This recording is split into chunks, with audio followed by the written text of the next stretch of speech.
ઈશ્વરની આરાધના કરીએ અને ઈશ્વરના નામને ધન્યવાદ આપીએ.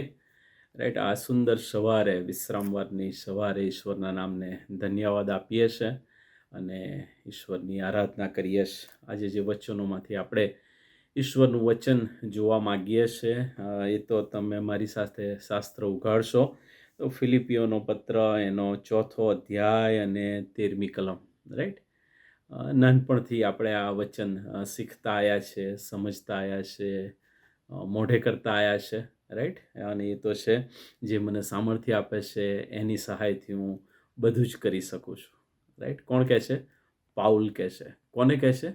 ફિલિપીની મંડળીને કહે છે. રાઈટ, જ્યારે પાઉલ એ રોમની મંડળીની અંદર, રોમની જેલની અંદર એ બંદીવાસ હતો, રોમની જેલમાં એ હતો, ત્યારે ત્યાંથી ફિલિપીની મંડળીને આ પત્ર લખે છે અને વિશ્વાસીઓનો જે સમૂહ હતો એને પાઉલ આ પત્ર લખતા. તમે આખો પત્ર જુઓ તો એની અંદર સ્પષ્ટ જે એક શબ્દ આપણને વારંવાર જોવા મળે છે અને એ તો છે આનંદ કરો, આનંદ કરો, આનંદ કરો.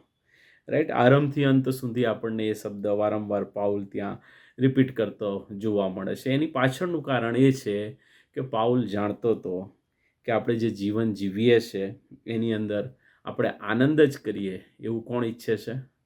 આપણા ઈશ્વર ઈચ્છે છે. કારણ કે આપણને જે જીવન આપવામાં આવ્યું છે એ જીવનને વધારે સાર્થક કરવા માટે, અર્થપૂર્ણ બનાવવા માટે આપણા તારનાર પ્રભુ ઈસુ ખ્રિસ્ત આ સૃષ્ટિ પર આવ્યા.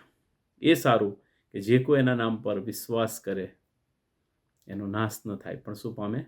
અનંત જીવન પામે. આપણે બહુ જ સારી રીતે જાણીએ છીએ. એટલે પ્રભુ ઈસુ ખ્રિસ્ત મારા અને તમારે સારું મરણ પામ્યા, બરાબર, અને એ સાથે ઈશ્વરે જે આપણા જીવનની અંદર જે વસ્તુઓ ઉપલબ્ધ બનાવી છે, જે આશીર્વાદો આપ્યા છે, રાઈટ, અને ઈશ્વરની સાથે રહેવાનો જે સહવાસ તમને મને મળ્યો છે, રાઈટ, પવિત્ર આત્માની પ્રેરણાથી, દોરવણીથી, વચનોના ભરપૂરીપણાથી, રાઈટ, અને પ્રભુ ઈસુ ખ્રિસ્તના નામમાં આબ્બા એટલે બાપ કહીને હાંક મારવાનો જે અધિકાર મળ્યો છે એ અધિકારની રૂએ આપણે ફ્રૂટફુલ જીવન જીવીએ, અર્થપૂર્ણ જીવન જીવીએ, આશીર્વાદિત જીવન જીવીએ એવું કોણ ઈચ્છે છે? ઈશ્વર ઈચ્છે છે આપણી પાસેથી. અને એટલે પાઉલ અહીંયા એમને ફિલિપીની મંડળીને પત્ર લખતા આ બાબતો કહે છે અને સાથે સાથે પ્રભુ ઈસુ ખ્રિસ્તે જે નમૂનો આપ્યો છે એને અનુસરવાની વાત પણ ત્યાં આગળ આપણને કહે છે. કેમ? કારણ કે આપણી નાગરિકતા એ આ પૃથ્વી પરની નથી. આપણે પરદેશી અને પ્રવાસી જેવા છીએ અહીંયા. રાઈટ, એમ, કારણ કે જો સમજવાના માટે પ્રયત્ન કરીએ તો આપણને ખ્યાલ આવે કે આપણે પરદેશ જઈએ, પ્રવાસે જઈએ તો આપણે ત્યાં લાંબુ રોકાણ કરવા માટેની વ્યવસ્થા સાથે નથી જતા. સીમિત રોકાણ કરવાનું જ હોય છે આપણે ત્યાં આગળ.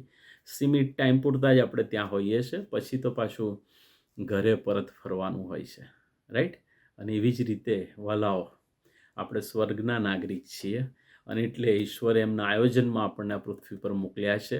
સ્પેસિફિક ટાસ્ક સાથે મોકલ્યા છે. યાદ રાખીએ, સ્પેસિફિક ટાસ્ક સાથે ઈશ્વરે તમને ને મને મોકલ્યા છે. કેવી રીતે ખબર પડે?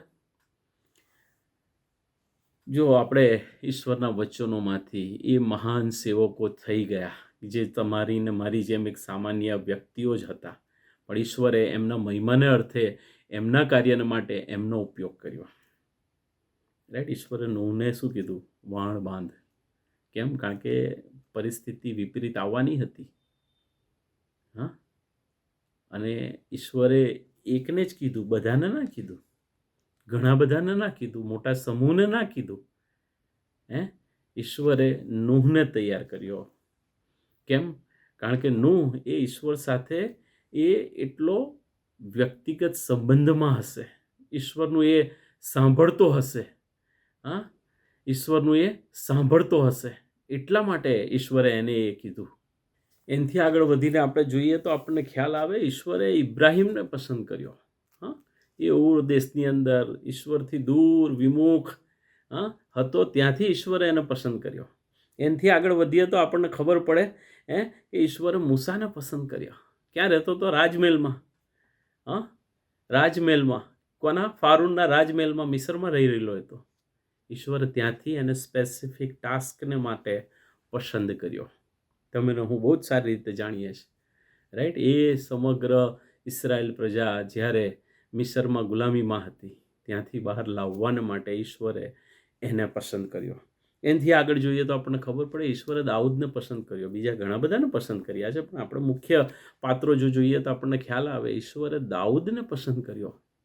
એક લબરમૂછ્યો, એક સાવ જુવાન ગોવાળિયો, ઈશ્વરે એને રાજા તરીકે પસંદ કર્યો. એનાથી આગળ જોઈએ તો ઈશ્વરે દાનિયેલને પસંદ કર્યો.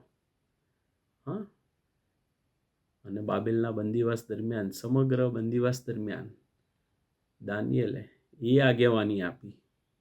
હા, એ તલવારની ધાર પર ચાલ્યો. એ ઈશ્વર સાથેનો સતત સક્રિય સંબંધ એ બીજાઓને માટે વિશ્વાસનું, આધીનતાનું કારણ બની રહ્યું. હા, એ જ રીતે આપણે જોઈએ તો નવા કરારની અંદર પ્રભુ ઈસુ ખ્રિસ્ત પિત્તરને તૈયાર કરે છે. હા, નવા કરારની અંદર જોઈએ આપણે તો ઈશ્વર કોને તૈયાર કરે છે? પાઉલને તૈયાર કરે છે. નવા કરારની અંદર આપણે જોઈએ તો ઈશ્વર એના દૂત ગાબ્રિએલ થકી યુસફ અને મરિયમને તૈયાર કરે છે. ઈશ્વરે સ્પેસિફિક ટાસ્ક આપીને વાલાઓ મને ને તમને આ સૃષ્ટિ પર મોકલ્યા છે. અને જો એ ટાસ્ક, એ કાર્ય કરવાને માટે, એ ઈશ્વરને માટે સ્ટેન્ડ લેવાને માટે જો તમે ને હું નિષ્ફળ જઈએ છે તો પ્રભુ કહે છે પથરા પુકારશે, રાઈટ. અને એટલે વાલાઓ, જ્યારે ઈશ્વરે મને ને તમને અલગ અલગ જવાબદારી આપી છે, અલગ અલગ કાર્યો આપ્યા છે, અલગ અલગ સમજણ આપેલી છે, અને મને ખબર છે મારી કેપેબિલિટી કેટલી છે, મારી કેપેસિટી કેટલી છે, મારી સમજણ કેટલી છે, મારામાં આવડત કેટલી છે, હા, હું શું કરી શકું છું, કેટલું કરી શકું છું, મને ખબર છે. પણ એનાથી વિશેષ કોને ખબર છે? ઈશ્વરને ખબર છે, રાઈટ. અને એટલે વાલાઓ, જે હું કામ કરી શકું છું એ તમે નથી કરી શકતા, તમે કરી શકો છો એ ત્રીજી વ્યક્તિ નથી કરી શકતી, એ ત્રીજી વ્યક્તિ નથી કરી શકતી, એ ચોથી વ્યક્તિ નથી કરી શકતી. દરેકને ઈશ્વરે અલગ અલગ કાર્ય સોંપેલું છે. અને જો એ કાર્યમાં આપણે નિપુણ બનીએ છીએ, ઈશ્વરને માટે તન, મન અને ધનથી ખર્ચાવાની, વપરાવાની અપેક્ષા સાથે, મેળવી લેવાનું નહીં, પણ ઈશ્વરને માટે દરેક રીતે વપરાઈ જવાની આપણી તમન્ના સાથે, ઘેલસા સાથે, આપણા બળ સાથે આપણે જો ઈશ્વરને માટે સ્ટેન્ડ લઈએ છીએ, ઈશ્વરને માટે વપરાઈએ છીએ, તો ઈશ્વર કોઈના દેવાદાર નથી. ના, નથી. કેમ? કારણ કે આજ સુધીનો ઇતિહાસ કહેશે કે ઈશ્વર કોઈના દેવાદાર નથી. ઈશ્વર હંમેશા એના લોકનો પક્ષ લે છે, એના માણસનો, એટલે કે એનો સેવક છે એનો પક્ષ લે છે, અને લડાઈ એ ઈશ્વર લડે છે. વળાવો, આ જગતમાં સંકટ છે, તકલીફો છે, મુશ્કેલી છે, પણ તમને ને મને ઈશ્વરે એક આશ્વાસન આપ્યું છે કે હિંમત રાખો, જગતને મેં જીત્યું છે. શેતાનને ગમે એટલી અવળચંડાઈ કરવી હોય કરી લે, ગમે એટલી તકલીફો, મુશ્કેલીઓ, પરિસ્થિતિઓ અને ઘણું બધું કહી શકાય. જે કરવું હોય શેતાન તારે કરવું હોય એ તું કરી લે, પણ જો તમે ને હું વ્યક્તિગત રીતે ઈશ્વરને ઓળખીએ છે તો યાદ રાખીએ, આ લડાઈ એ મારી કે તમારી નથી, એ તો જીવંત ઈશ્વરના નામમાં હું ને તમે આ સૃષ્ટિ પરની લડાઈ લડીએ છીએ.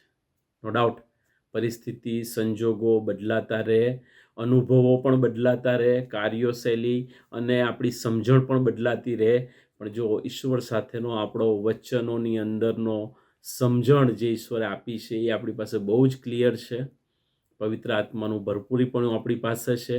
ઈશ્વરના વચનોની સમજણની અંદર આપણને ખાતરી મળે છે, અને ઈશ્વરને માટે જો આપણે સ્ટેન્ડ લઈએ છીએ તો વાલાઓ, ઈશ્વર આપણો ભરપૂરપણે ઉપયોગ કરવાને માટે સદા તત્પર છે, સદા આપણી સાથે છે. એ બાબત આપણે યાદ રાખીએ. અને અહીંયા જે કહે છે કે જે મને સામર્થ્ય આપે છે એની સહાયથી હું બધું કરી શકું છું, પાઉલ પોતાના જીવનનો નિચોડ આપી રહ્યો છે. કેમ? કારણ કે આપણે જાણીએ છીએ કે આના પછી પાઉલ હવે એ રોમની જેલમાંથી બહાર આવશે કે કેમ, એ એને પ્રશ્ન હતો. બહાર આવશે તો એ પાછો ફિલિપી જઈ શકે કે કેમ, એ એને પ્રશ્ન હતો. ફિલિપીએ જવાને માટે પોતે શારીરિક રીતે સક્ષમ હશે કે કેમ, એ એને પ્રશ્ન હતો. કારણ કે એ જીવનના અંતિમ પડાવમાં હતો વાલાઓ. અને એટલે અહીંયા એ દરેક વિશ્વાસીને આજે મને ને તમને ઈશ્વરનો આત્મા પ્રેરણા આપીને કહી રહ્યો છે કે જે મને સામર્થ્ય આપે છે, જે તમને સામર્થ્ય આપે છે, એની સહાયથી આપણે બધું જ કરી શકીએ છીએ. પ્રાર્થના કરીએ. હે અમારા જીવંત અને સર્વશક્તિમાન ઈશ્વર પિતા, આજે આ સમયે પ્રભુ તમારી આધીનતામાં આવવાની તક અમારા સર્વના જીવનોમાં તમે પૂરી પાડી.